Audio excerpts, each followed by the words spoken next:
Seorang pemuda bernama Raka sedang berjalan-jalan di taman kota.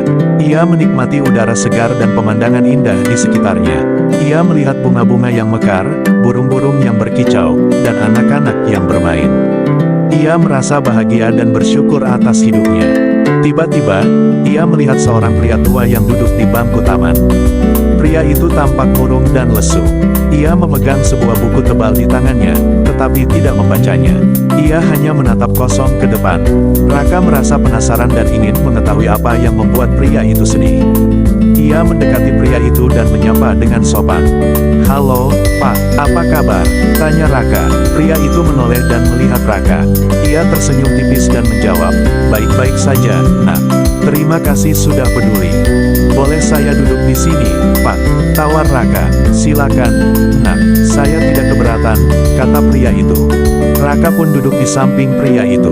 Ia melihat judul buku yang dipegang pria itu. Ternyata, buku itu adalah salah satu karya filsuf terkenal, yaitu Friedrich Nietzsche ****.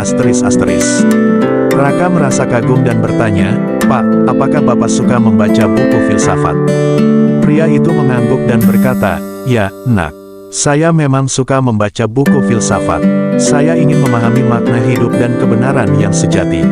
"Wow, itu sangat menarik, Pak. Saya juga tertarik dengan filsafat, tetapi saya belum banyak membaca buku-buku tentangnya." "Apa yang Bapak pelajari dari buku ini?"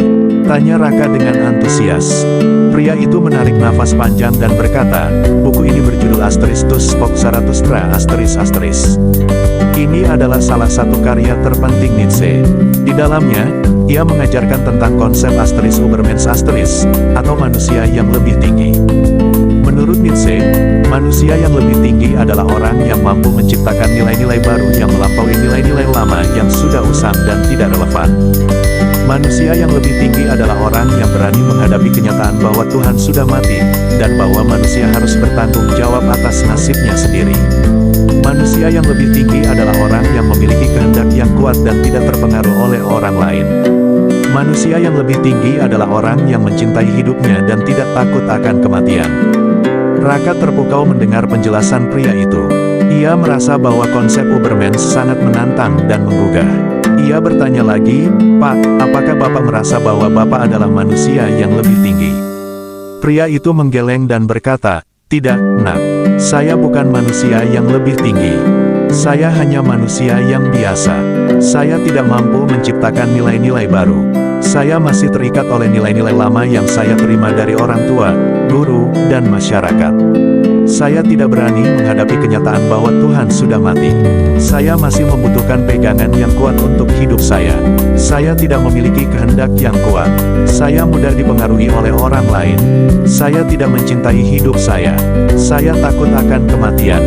Raka merasa iba dan berkata, "Pak, jangan berkecil hati.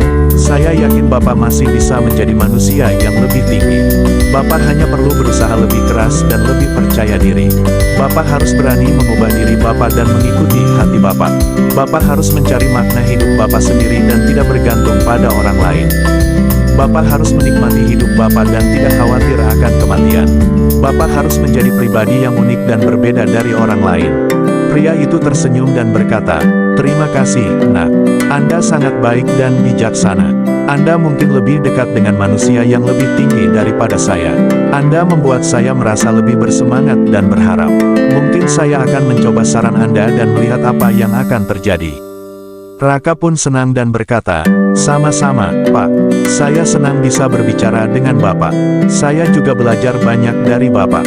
Saya harap Bapak bisa menemukan kebahagiaan dan kedamaian dalam hidup Bapak." Pria itu mengangkat bukunya dan berkata, "Saya juga senang bisa berbicara dengan Anda, Nak. Saya harap Anda bisa terus belajar dan berkembang dalam filsafat. Saya yakin Anda akan menjadi orang yang hebat dan bermanfaat bagi dunia." Mereka pun berjabat tangan dan berpisah dengan senyum. Mereka merasa bahwa pertemuan mereka adalah takdir yang indah.